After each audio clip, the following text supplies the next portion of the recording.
Bom dia, boa tarde, boa noite, dependendo de quando vocês estejam assistindo a este vídeo. Eu sou o professor Rubem Ramos e esta é mais uma aula assíncrona de usos e usuários da informação. Talvez nós tenhamos que dividir esta aula em duas pelo final do slide da aula 2, que já se encontra disponível no SIGA da turma, acabado de ser colocado. Mas vamos caminhar e ver se isso será de fato necessário ou não. Na nossa última aula síncrona, nós concluímos com este slide que destaca os fatores que influenciam o comportamento do usuário. Como não houveram mais dúvidas a esse respeito, seguimos e começamos a entender que no estudo de usos e usuários da informação, já que nós estamos considerando compreender pessoas, indivíduos, seres humanos, coloquem como quiser, e que eles apresentam diferenças, na maioria dos casos, em termos de comportamento, inclusive perante a informação. Para entender essas diferenças, é preciso levar em consideração que existem uma série de variáveis comportamentais. No próximo slide, nós vamos vê-las, sendo que neste slide estão concentradas as mais comuns variáveis internas, ou seja, que são demonstradas pelo comportamento subjetivo, pessoal de cada indivíduo. A primeira delas, então, é a variável de personalidades, ou seja, o conjunto de valores, atitudes, crenças, motivos, estilos de vida, dentre outros. Tudo aquilo que a gente carrega conosco. Desde que chega nesse mundo e é criado pelas nossas famílias, pelos nossos responsáveis, até o momento da morte. Mas tudo isso vai moldando e formando as nossas personalidades, por melhor ou pior que seja. O que eu quero dizer? Todos aqui hão de concordar que nós temos determinados valores. Cada um de nós tem. Alguns se destacam mais para algumas pessoas do que outros. Alguns demonstram esses valores, essas atitudes, com mais ênfase e num grau maior do que outros. E até então está tudo bem. Só que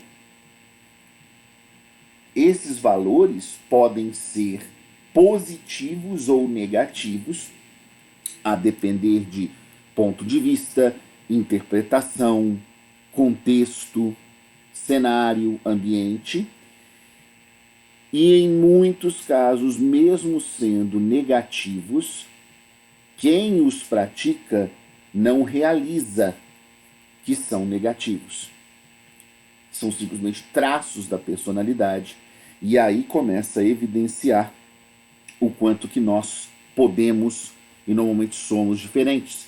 Porque quando nós temos que lidar, por qualquer razão, com uma pessoa ou grupo de pessoas que demonstra com regularidade um conjunto de valores com os quais nós não concordamos, nós não compactuamos ou até nós não entendemos, começam a existir dificuldades e barreiras, sobretudo quando essas pessoas demonstram esses valores que nós podemos considerar assim como negativos nas suas atitudes e nos motivos pelos quais realizam tais atitudes. Então nós estamos entendendo o quanto que personalidade influencia internamente o comportamento que todo mundo demonstra. O segundo ponto são as incertezas, riscos e ambiguidades. É bem verdade que todos nós enfrentamos uma série de incertezas, riscos e ambiguidades com o passar do tempo. Inclusive há quem defenda que se você não sai da zona de conforto, você não enfrenta essas incertezas e riscos. Só que você também não evolui. Então, sair da zona de conforto muitas vezes é fazer uma escolha para crescimento, inclusive pessoal. Porque você vai ter que lidar com uma série de novidades, de questões nunca antes lidadas por você e que geram incertezas, riscos e ambiguidades. E aí, cada um demonstra uma forma de comportamento. Tem gente que abraça esse estilo e vive dessa forma. Tem gente que enfrenta essas incertezas e riscos sempre com o pé atrás. E tem gente que nem escolhe sair da zona de conforto. Cada pessoa é um tipo de pessoa. Terceiro ponto, memória e sua ativação, dados e experiências acumuladas. Esse terceiro ponto é bem uma faca de dois gumes. Por quê? Porque nem todo mundo e nem todas as vidas podem ser constituídas só de eventos, fatos, acontecimentos positivos, nem tampouco negativos. Isso significa que, com a passagem do tempo, nós vamos acumulando uma série de dados e experiências positivas e negativas na vida. O problema é que, muitas vezes, para resolver problemas até do dia a dia, nós recorremos a esse arcabouço de dados e experiências que acumulamos. Quando é uma experiência positiva e fica marcada dessa forma, a nossa memória nos evoca algo que dá prazer, que dá estímulo, e a gente se sente muito mais propenso a realizar aquela ação. Já o contrário, quando se trata de uma experiência por qualquer razão negativa ou insatisfatória, nós nos encontramos muito menos propensos a realizar novamente algo nesse sentido. O quarto ponto é o de aprendizagem, como a repetição de experiências. Há quem diga que a prática leva à perfeição. Então, quanto mais nós nos dedicamos, nos empenhamos a praticar, a repetir eventos e experiências, mais nós vamos aprendendo com elas e podendo expandir para outros fatos e outros eventos. Isso acontece muito em várias áreas da vida. Na escola, em especial com a matemática, né? A gente aprende matemática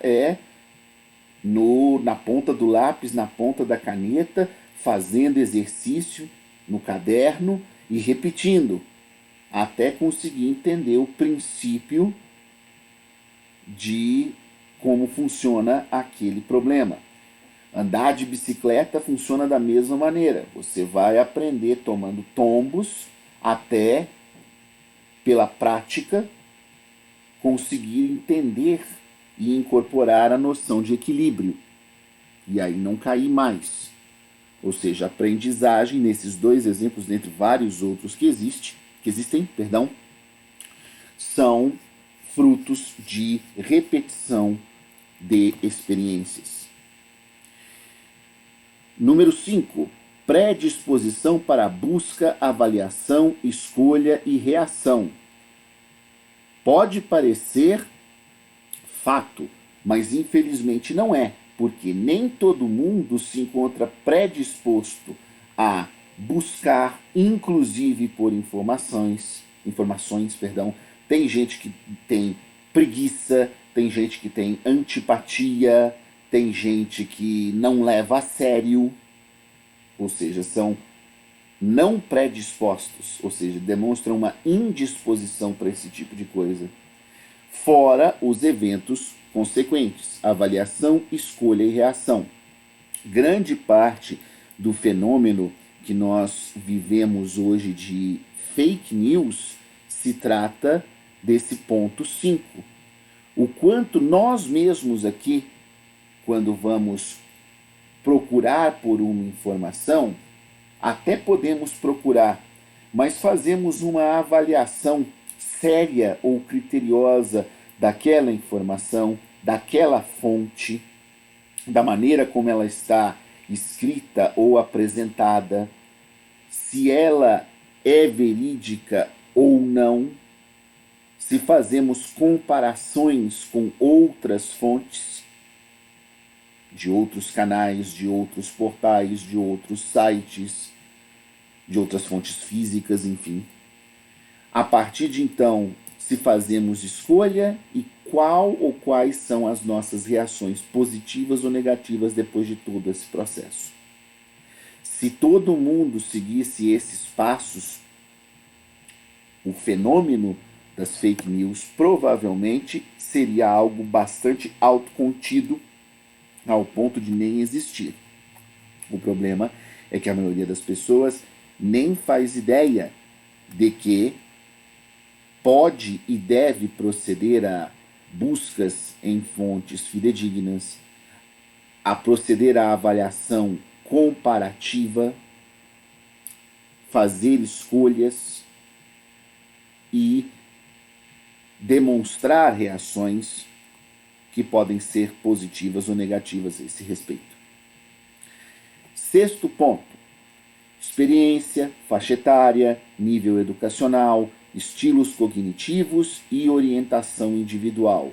Esse número 6 tem muito a ver com o número 1, só que diferentemente do número 1, que é algo, vamos dizer assim, dado por instituições ou, como eu direi, pilares da vida, tais quais pais, família, igrejas, vizinhos, entre outros, o número 6 já vai mais para o lado da educação formal, aquilo que a gente aprende na escola, no colégio, nos cursos que a gente faz, aquilo que se é estudado muitas vezes em ciências como a psicologia, a sociologia, a antropologia, ou seja, a diferença entre o 6 e o 1 pode residir na formalidade que o 6 tem, formalidade no sentido de você aprender se submetendo, frequentando, indo a essas instituições de ensino e avançando, progredindo cada vez mais junto a elas no seu estudo. Ao passo que o número 1 é algo que você deveria aprender desde o berço e, infelizmente, muitas vezes e em várias circunstâncias e exemplos, não tem. Infelizmente, tem muita gente, tem muito pai, tem muita mãe, que acha que quem fornece experiência e quem dá valores e cultiva crenças é só instituição de ensino, quando não deveria ser. Número 7, interesses e atividades de lazer. Pode até não parecer, mas o lazer e o entretenimento são instâncias e forças muito poderosas nas nossas vidas. Por mais difícil que seja realizar isso no sentido prático, ser humano não existe, não sobrevive, não vive se ele não tiver acesso e frequência a atividades e interesses de lazer. A questão, como todos vocês já devem saber, é que não necessariamente o que me é lazer vai ser para todos vocês, nem vice-versa.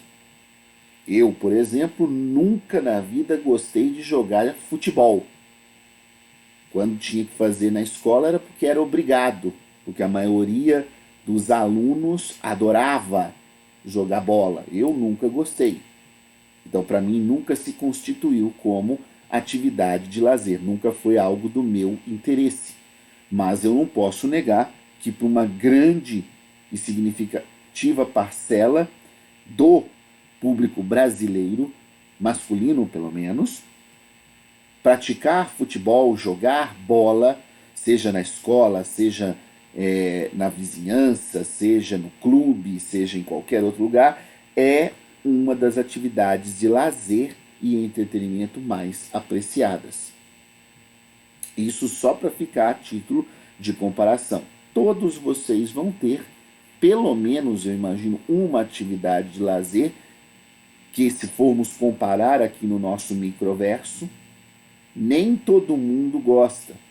Uma parcela muito pequena do nosso microverso, comunidade de usos e usuários da informação, gosta. Ainda assim, é algo que você, enquanto atividade, tem prazer, tem estímulo e tem interesse.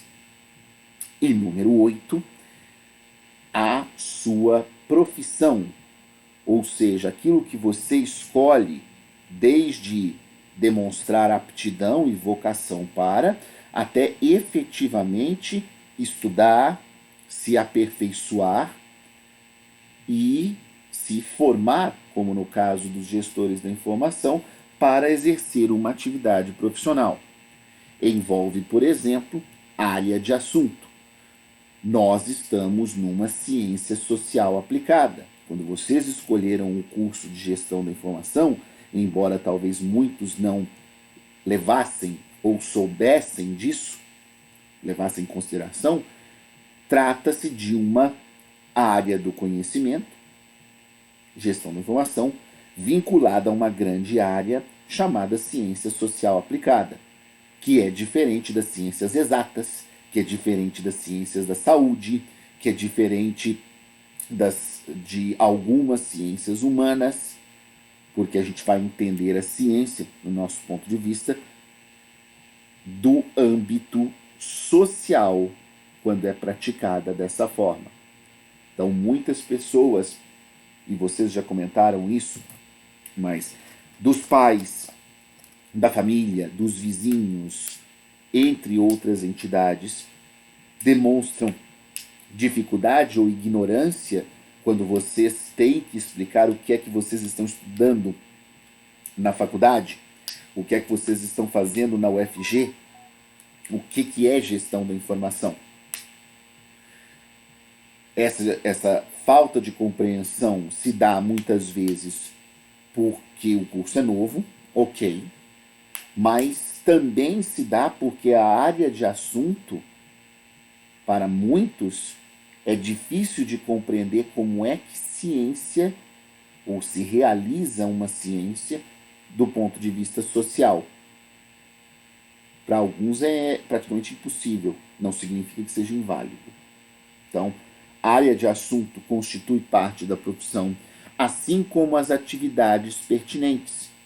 Vocês aqui no curso vão ter uma série de matérias, de disciplinas, que vão lhes exigir uma série de atividades, que não são as mesmas dos cursos das áreas exatas, das áreas da saúde, e está tudo bem quanto a isso. E mesmo dentro da FIC, tem vários graus de particularidade nessas atividades. Por exemplo, nem todos os cursos da FIC necessitam, se propõem a estudar arquitetura e design da informação, porque não interessa ao escopo do curso, porque não interessa a formação de um jornalista, de um publicitário, de um bibliotecário, enfim, e isso está tudo bem, mas interessa saber isso como uma atividade propensa ao gestor da informação. Só para ficar nesse exemplo. Então é interessante estudar e compreender essa atividade de arquitetura e design da informação para nós, gestores, que muitas vezes vamos ter que operar, administrar e gerir sites, portais, intranets e outros recursos informacionais similares. Então, até aqui, nós vimos aquelas variáveis comportamentais encaradas como internas que todo ser humano demonstra. Porém, não existe só a parte interna e subjetiva para formar o nosso comportamento. Existem também as variáveis externas, que a cultura, que a sociedade, que a cidade, município, estado, país, continente, aplica sobre cada um de nós. Então vamos entender um pouco mais dessas variáveis externas. A primeira delas é informação objetiva. Pode parecer simples, mas não é, porque, dada a vastidão da internet e das pessoas que cada vez mais têm acesso e podem não apenas escrever na internet, mas compartilhar conteúdo, nós estamos nos deparando com uma relação inversamente proporcional. Porque com o aumento do número de pessoas que publica e compartilha conteúdo, cada vez menos nós temos informação objetiva. Informação objetiva seria aquela que é direta, que resolve o problema, que é pragmática.